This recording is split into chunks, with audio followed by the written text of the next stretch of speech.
ടിയാഗുവിൽ long trip പോകാൻ പറ്റുമെന്ന് എല്ലാവരും ചോദിക്കുന്ന ഒരു ചോദ്യമാണ്. കേരളത്തിൽ നിന്നും മണാലി വരെ ടിയാഗുവിൽ പോയി വന്ന 6750 കിലോമീറ്ററിന്റെ ഒരു ട്രിപ്പ് ഡീറ്റെയിൽ ആണ് ഇന്ന് നമ്മൾ ഷെയർ ചെയ്യാനായിട്ട് പോകുന്നത്. Hello everyone, welcome to EV trips and tips. അപ്പോൾ നമ്മുടെ അടുത്ത് ഒരുപാട് EV ഓണേഴ്സ് കണ്ടിന്യൂസ്ലി ചോദിക്കുന്ന ഒരു ചോദ്യമാണ് ടിയാഗോ EV, നെക്സോൺ EV തുടങ്ങി ലോ റേഞ്ചുള്ള EVകളുമായിട്ട് കേരളത്തിൽ നിന്ന് മണാലിയൊക്കെ പോയിട്ട് വരാനായിട്ട് സാധിക്കുമോ? അങ്ങനെ പോവുകയാണെങ്കിൽ നമ്മൾ എന്തൊക്കെ കാര്യങ്ങളാണ് പ്ലാൻ ചെയ്യേണ്ടത്? അതുപോലെ തന്നെ കണ്ടിന്യൂസ് ഫാസ്റ്റ് ചാർജ് ചെയ്ത് കഴിഞ്ഞാൽ പ്രശ്നമുണ്ടോ? എത്രത്തോളം ടോട്ടൽ കോസ്റ്റ് വരും എന്നുള്ള കാര്യമൊക്കെ. അപ്പോൾ ആ ഒരു കാര്യത്തിൻ്റെ ഒരു ക്ലാരിഫിക്കേഷനുമായിട്ടാണ് നമ്മളിന്ന് വന്നിരിക്കുന്നത്. പാലക്കാടുള്ള ഗിരീഷ് ബ്രോ ഫ്രണ്ട്സുമായിട്ട് ടിയാഗോ EVയിൽ പാലക്കാട് നിന്ന് മണാലി വരെ പോയിട്ട് വന്ന ട്രിപ്പിൻ്റെ ഡീറ്റെയിൽ ആണ് ഇന്ന് നമ്മൾ ഷെയർ ചെയ്യാനായിട്ട് പോകുന്നത്. പാലക്കാട് പട്ടാമ്പിയിൽ നിന്നാണ് ടിയാഗോ EVയിൽ ഞങ്ങൾ 4 പേര് കേരള ടു മണാലി ട്രിപ്പ് തുടങ്ങുന്നത്. 11 ദിവസത്തെ യാത്രയാണ് ഞങ്ങൾക്ക് ഉള്ളത്. കാരണം ലീവിൻ്റെ ഒക്കെ ഇഷ്യൂ ഉള്ളത് കാരണം 11 ദിവസത്തിനുള്ളിൽ ഞങ്ങൾക്ക് പോയി വരണം. ഞങ്ങൾ പോയി വന്ന റൂട്ട് എന്ന് പറഞ്ഞു കഴിഞ്ഞാൽ ഇവിടുന്ന് കേരളം വിട്ട് കഴിഞ്ഞാൽ മംഗലാപുരം, അങ്ങനെ ഉടുപ്പി, ഗോവ, മുംബൈ, അഹമ്മദാബാദ്, ഉദയ്പൂർ, അജ്മീർ, ജയ്പൂർ, ന്യൂഡൽഹി, കുരുക്ഷേത്ര, കുളു, മണാലി, അങ്ങനെയാണ് ഞങ്ങൾ ട്രിപ്പ് പോയി വന്നിട്ടുള്ളത്. 10 സംസ്ഥാനത്ത് കൂടെയാണ് കവർ ചെയ്ത് പോയിട്ടുള്ളത്. 10 സംസ്ഥാനമാണ് കവർ ചെയ്ത് പോയിട്ടുള്ളത്. 11 ദിവസത്തെ യാത്രയെന്ന് പറഞ്ഞിട്ടുള്ള രീതിയിൽ തന്നെ ഞങ്ങൾ എന്ത് ചെയ്തിരുന്നു, ഞങ്ങൾ ഓരോ ദിവസവും ഓരോ റോട്ടിലും പോകാൻ പറ്റണ പരമാവധി സ്പീഡിൽ, പറ്റണ സ്ഥലങ്ങളിലൊക്കെ ആ പരമാവധി സ്പീഡ് ഞങ്ങൾ ആ റോട്ടത്തെ പോകാൻ പറ്റുന്ന സ്പീഡിലുള്ള ലെവലിൽ ഞങ്ങൾ ഓരോ യാത്രയും എടുത്തിട്ടുണ്ട്. കാരണം 11 ദിവസം കൊണ്ട് പോയി വരണ്ടേ, അതുകൊണ്ട് മെല്ലെ ഉള്ളൊരു പോയി വരവല്ല, ആ റോട്ടിൽ പറ്റാവുന്ന സ്ഥലങ്ങളിലൊക്കെ ആ സ്പീഡ് ഞങ്ങൾ എടുത്തിട്ടുണ്ട്.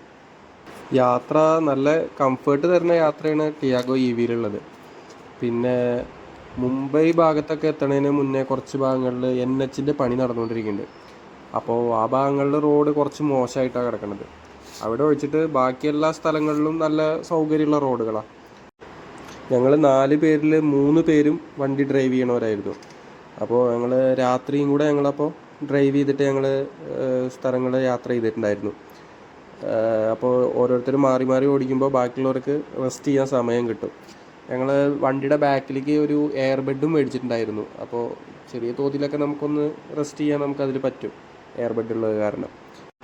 കേരളം വിട്ട് കഴിഞ്ഞാൽ പല സ്ഥലങ്ങളിലും രാത്രി യാത്ര പ്രശ്നമാണെന്ന് എല്ലാവരും പറഞ്ഞായിരുന്നു, ഒരു ഒട്ടുമിക്ക ആൾക്കാരും പറഞ്ഞായിരുന്നു. പക്ഷേ നമുക്ക് ഈ രാത്രി യാത്ര ഞങ്ങൾ എല്ലാ ദിവസവും ഒരുവിധമൊക്കെ വണ്ടി ഓടിച്ചിട്ടുണ്ട് എല്ലായിടത്തും കൂടി.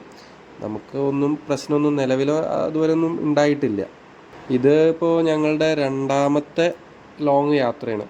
കഴിഞ്ഞ വർഷം അയോധ്യ, വാരണാസി, അങ്ങനെ ഞങ്ങൾ ഈ ടിയാഗോ EVയിൽ തന്നെ പോയി വന്നിട്ടുണ്ടായിരുന്നു, ഈ 4 പേര് തന്നെ.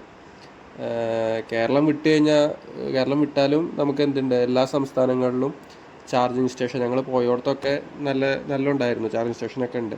ട്രിപ്പ് പോണതിന് മുന്നേയിട്ട് നമ്മൾ ഫ്ലെക്സ് ഷെയർ എന്ന് പറഞ്ഞൊരു ആപ്പ് ഉണ്ട്, ഈ മറ്റേ ചാർജിങ് സ്റ്റേഷനൊക്കെ അറിയണത് എവിടെയൊക്കെ ഉള്ളതെന്ന് അറിയണ ഒരു ഫ്ലെക്സ് ഷെയർ എന്ന് പറഞ്ഞൊരു ആപ്പ് ഉണ്ട്. അപ്പോൾ നമ്മൾ ആ ആപ്പിൽ കയറിയിട്ട് മുൻകൂട്ടിയിട്ട് തന്നെ റൂട്ട് പ്ലാൻ ചെയ്തിട്ട് നമ്മൾ ഓരോ ചാർജിങ് സ്റ്റേഷനും എടുത്തിട്ട് ആ ചാർജിങ് സ്റ്റേഷൻ്റെ ഒക്കെ നമ്മൾ കമൻറ്റും കൂടെ വായിച്ചു നോക്കും, എങ്ങനെ ഉണ്ട് അവിടുത്തെ ചാർജിങ് സ്റ്റേഷൻ്റെ എന്താ അഭിപ്രായം എന്നുള്ളതൊക്കെ ആൾക്കാർ അവിടെ പോയിട്ടുള്ളതിൻ്റെ കമൻറ്റൊക്കെ വായിച്ചു നോക്കും.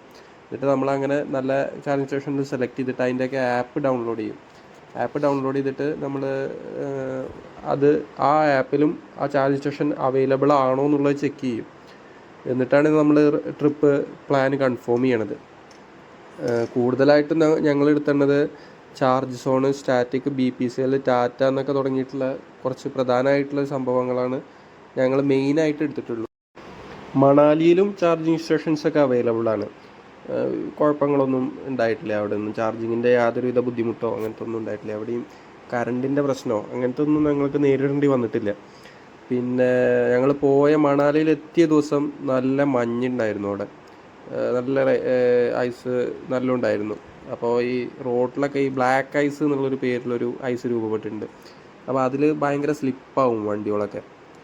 അടൽ ടണലിൻ്റെ ഭാഗത്തേക്കൊന്നും ആ ദിവസം വണ്ടികളൊന്നും കയറ്റി വിട്ടായിരുന്നില്ല. കാരണം ഈ വണ്ടി ഭയങ്കരമായിട്ട് സ്ലിപ്പാവുന്നത് കാരണം ഞങ്ങൾ ഒരു ഭാഗത്ത് വെച്ചിട്ട് വണ്ടികളൊക്കെ തടഞ്ഞിരുന്നു. അപ്പോൾ ഈ തടയണ ഭാഗത്തേക്ക് പോണ സ്ഥലത്ത് തന്നെ നമ്മൾക്ക് ഈ ബ്ലാക്ക് ഐസിൻ്റെ ഒക്കെ ചെറിയ ചെറിയ ഭാഗങ്ങളിലോർത്തൊക്കെ നമുക്ക് വണ്ടി ഭയങ്കരമായിട്ട് സ്ലിപ്പ് ചെയ്തായിരുന്നു. നമ്മുടെ വണ്ടി ഒന്നാമത് ഐസിലൊന്നും ഓടിക്കാൻ പറ്റുന്ന ടൈപ്പ് വണ്ടിയല്ല. അപ്പോൾ ഭയങ്കരമായിട്ട് സ്ലിപ്പ് ചെയ്യും. നല്ല നോക്കിയിട്ട് വേണം ആ ഭാഗങ്ങളിലൊക്കെ നമുക്ക് വണ്ടി ഓടിക്കാൻ വേണ്ടിയിട്ട്.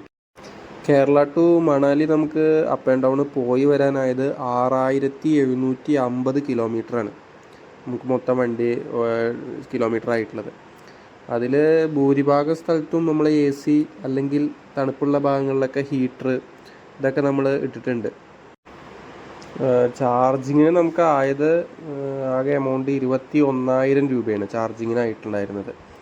പിന്നെ ടോളിനൊരു 7490 രൂപയും ഈ യാത്രയ്ക്ക് നമുക്ക് ചിലവായിട്ടുണ്ട്.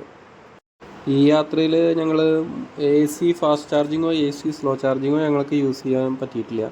ഞങ്ങൾ ഫുള്ള് DC ചാർജിങ് മാത്രമേ ചെയ്തിട്ടുള്ളൂ. DC ഫാസ്റ്റ് ചാർജിങ് മാത്രമേ ഞങ്ങൾ ഈ യാത്രയിൽ മുഴുവനായിട്ട് എടുത്തിട്ടുള്ളൂ.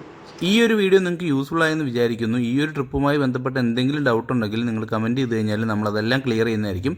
അതുപോലെ തന്നെ നിങ്ങൾ നിങ്ങളുടെ EVയിൽ ഏതെങ്കിലും ലോങ് ട്രിപ്പ് പോയിട്ടുണ്ടെങ്കിൽ നമ്മുടെ EV യാത്ര എന്ന് പറഞ്ഞ സീരീസിൽ ആ ഒരു ട്രിപ്പിൻ്റെ ഡീറ്റെയിൽ നമുക്ക് ഇൻക്ലൂഡ് ചെയ്യാനായിട്ട് സാധിക്കും. അപ്പോൾ അതിനായിട്ട് നമ്മുടെ നമ്പർ നമ്മൾ താഴെ കൊടുത്തിരിക്കുക. ആ ഒരു നമ്പറിലേക്ക് നിങ്ങൾ കോൺടാക്ട് ചെയ്ത് കഴിഞ്ഞാൽ നിങ്ങളുടെ EV ട്രിപ്പിൻ്റെ ഡീറ്റെയിലും EV യാത്ര എന്ന് പറഞ്ഞാൽ നമ്മുടെ ഈ ഒരു സീരീസിൽ നിങ്ങൾക്ക് ഷെയർ ചെയ്യാനായിട്ട് സാധിക്കും. ഈ ഒരു ട്രിപ്പിൻ്റെ ഡീറ്റെയിൽ നിങ്ങൾക്ക് യൂസ്ഫുൾ ആയെന്ന് വിചാരിക്കുന്നു. EV റിലേറ്റഡ് ആയിട്ടുള്ള കൂടുതൽ വീഡിയോസായിട്ട് നമുക്ക് ഇനിയും കാണാം. പുതിയൊരു വീഡിയോ ആയിട്ട് വരുന്നവരെ bye from EV trips and tips.